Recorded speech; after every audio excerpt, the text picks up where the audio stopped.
नाम तो सुना होगा।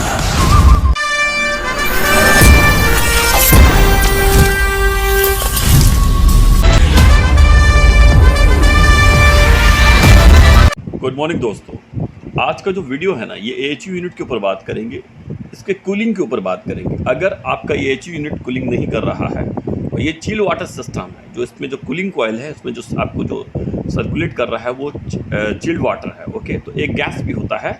ओके, तो हम लोग जिस पे बात कर रहे हैं वो चिल्ड वाटर सिस्टम है। तो अगर चिल्ड वाटर सिस्टम है और उसमें आपका एएचयू यूनिट आपका जो रूम में जिसमें फ्लो जा रहा है, जिस एएचयू यूनिट से वो कूलिंग नहीं कर रहा है, रूम टेम्परेचर डिक्रीज़ नहीं हो रहा, कम नहीं हो रहा है, तो क्या रीज़न है, क्यों रूम ठंडा नहीं कर रहा है, उसके क्या कारण, उस कारण के ऊपर बात करते हैं। ठीक है, तो एक एक करके आपको बताते हैं कि क्या क्या चेक करना चाहिए। अगर एएचयू यूनिट में आपको रूम ठंडा नहीं हो रहा, कूलिंग नहीं कर रहा, तो क्या क्या चेक करना चाहिए।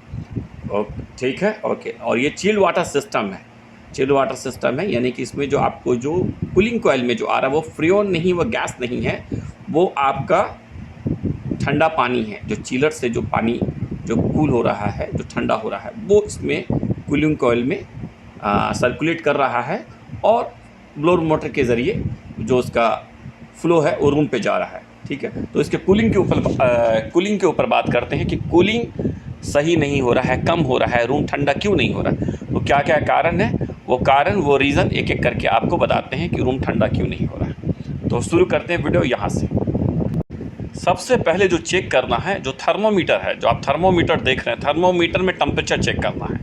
ये जो आपको जो थर्मोमीटर लगा रहता है इन एंड आउट लाइन में, उसमें टेम्परेचर चेक करना है कि टेम्परेचर कितना दिखा रहा है। अगर बहुत ज़्यादा डिफरेंस दिखा रहा है दोनों के टेम्परेचर में इन आउट पे, तो आपका प्रॉब्लम वहाँ से मालूम चलेगा। तो सबसे पहले ये करें अगर कि उसमें टेम्परेचर कितना दिखा रहा है।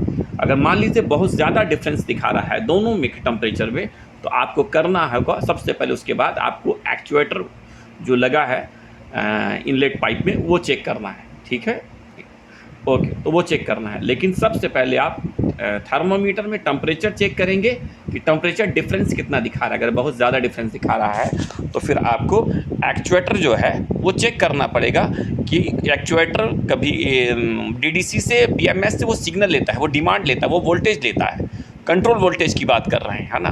तो एक्चुएटर जो है वो डीडीसी से डिमांड कमांड वो जो वोल्टेज लेता है, वो सिग्नल लेता है, फिर वो ओपन होता है। वो हमेशा ओपन नहीं रहता है, वो हमेशा ओपन नहीं रहता। जब ज़रूरत है, जब कूलिंग चाहिए, जब एएचयू चलाएंगे तब वो सिग्नल लेता है। तो कभी कभी क्या है, एएचयू हम चालू कर रहे हैं, चालू भी है, ब्लोअर भी चल रहा है, लेकिन वो डिमांड नहीं लिया है, वो सिग्नल नहीं लिया है, वो दिया भी नहीं है, या कभी दिया है पहुंचा नहीं है।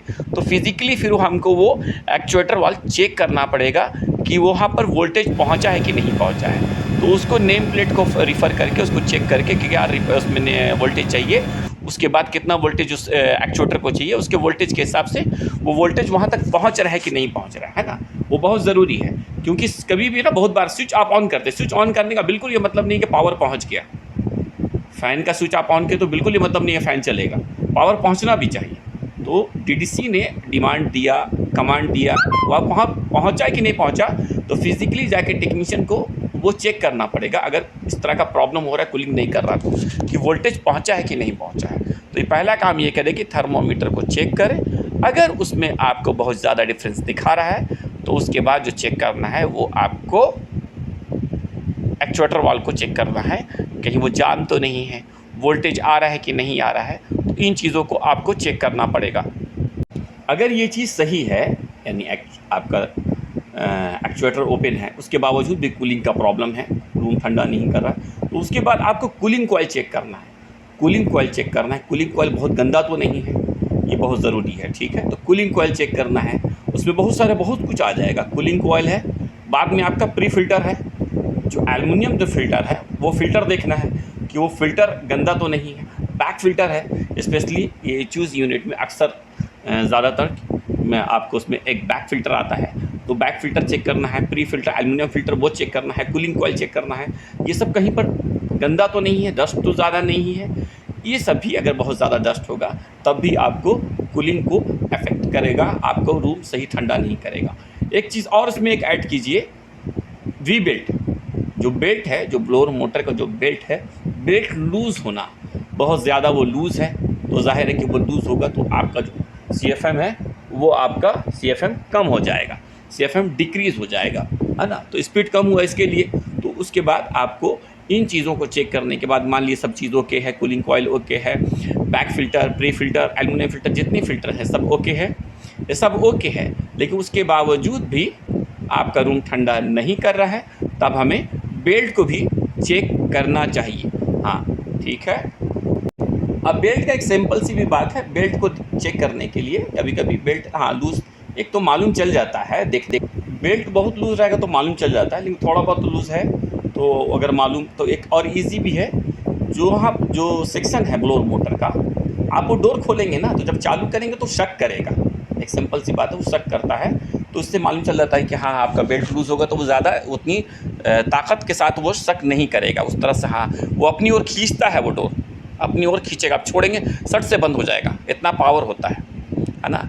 तो ये भी एक तरीका है पता करने का कि आपका बेल्ट लूज़ तो नहीं है।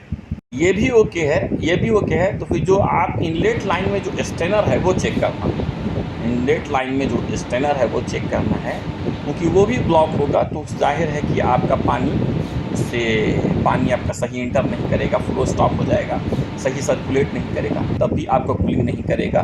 तो स्टेनर भी एक रीज़न है आपके सिस्टम को सही कूलिंग नहीं करने का, ओके, तो वो भी एक रीज़न है, उसको भी याद रखें। तो स्टेनर को क्लीन करने के लिए जो इनलेट और आउटलेट दोनों तरफ वाल्व होता है, वो वाल्व को आपको क्लोज़ करना है, इनलेट और आउटलाइन पे दोनों तरफ आपको वाल्व नज़र होगा, उसको बंद करना, ताकि पानी आपको स्टॉप करना होगा ना काम करने के लिए, क्लीन करने के लिए, उसको बंद करके तब जाके फिर आपको पानी की जो सिस्टम में है, जो आपको कॉइल में है, उसको रिलीज़ करके फिर आपको स्टेनर को खोल के काम करना होगा। एक और भी रीज़न है, सप्लाई डक्ट में एक फ़िल्टर यूज़ करते हैं बहुत सारे, स्पेशली मेडिकल वगैरह में, या जहाँ पर बहुत बड़ा बैटरी सिस्टम वगैरह है वहाँ पर एक फ़िल्टर यूज़ करते हैं, हेपा फ़िल्टर नाम सुना होगा लोगों ने, हेपा फ़िल्टर, वो सप्लाई में लगाते हैं, सप्लाई डक्ट में, है ना। तो वो भी लगाने से वो भी बहुत जब ज़्यादा गंदा होगा तो उससे भी आपका जो फ्लो है वो रुक जाता है ना, तो वो भी यूज़ होता है, वो सप्लाई डक्ट में लगाते हैं, ओके। हाँ, ये बात मेरे जहन में आया तो मैंने कहा उसको भी ऐड कर देता, और है वो रीज़न है, हेपा फ़िल्टर बहुत ज़्यादा गंदा हो जाएगा तो जो आपका फ्लो है फिर ड्रॉप कर जाएगा, तो वो भी एक रीज़न है। अगर आपके किसी साइट पे अगर हेपा फ़िल्टर लगा है और कूलिंग का इस तरह से इशू हो रहा है तो उसको भी चेक करना चाहिए, अगर लगा है तो चेक करना चाहिए। बाद में एक और जो रीज़न है, नेक्स्ट रीज़न, वो है डंपर। अक्सर इस तरह के साइट पे डंपर का इस्तेमाल किया जाता है, तो डंपर चेक करना, डंपर फुली ओपन है कि नहीं है। अगर डंपर फुली ओपन नहीं होगा तो जाहिर है फिर आपको वो सेम है, एयर सक नहीं करेगा और आपको सही वो फ्लो ड्रॉप हो जाएगा। तो डंपर एक रीज़न है, तो डंपर भी चेक करना है, अगर कूलिंग नहीं कर रहा, सब ओके है तो वो भी एक स्टेप है। अगर डंपर बंद होगा तब भी आपको कूलिंग को अफेक्ट करेगा। एक और इस तरह के सिस्टम में एक रिटर्न भी होता है, एक फ्रेश एयर भी होता है। जहाँ रिटर्न सेक्शन है तो दो सेक्शन, एक फ्रेश एयर भी लगाया जाता है डक का, और एक रिटर्न सेक्शन भी डक लगाया जाता है। तो इस तरह का जो टेम्परेचर, जिस तरह अभी जो टेम्परेचर आप जानते होंगे 45 पार कर रहा है, तो कूलिंग को अफेक्ट करता है। तो जब कभी इस तरह का कूलिंग को अफेक्ट करे तो आप फ्रेश एयर को बंद कर सकते हैं, फ्रेश एयर को इस क्लाइमेट में बंद कर सकते हैं। तो ये भी एक रीज़न है, बहुत जब एम्बिएंट टेम्परेचर बहुत ज़्यादा इंक्रीज़ हो जाए, बढ़ जाए, तब आपको फ्रेश एयर को बंद कर देना चाहिए, टेम्परेचर को मेंटेन करने के लिए, रिटर्न खुला रहेगा। तो ये भी एक रीज़न है, फ्रेश एयर खुला होने की वजह से, फ्रेश एयर का जो डंपर खुला होने की वजह से कूलिंग को अफेक्ट करेगा। तो इतने रीज़न होने की वजह से AHU यूनिट में कूलिंग को अफेक्ट करता है, कूलिंग नहीं होगा सही से, रूम ठंडा नहीं करेगा, इनमें से कोई एक रीज़न होगा। तो अगर आपको लगता है कि कुछ और भी था, कुछ और को भी ऐड करना था, तो आप कमेंट्स करें और मेरे नॉलेज में भी इजाफा करें। Thank you. मेरे YouTube चैनल को सब्सक्राइब करें, YouTube पे जाएं, HVACAMJED मिला के लिखें और सर्च करें, और यहाँ से आप सब्सक्राइब करें।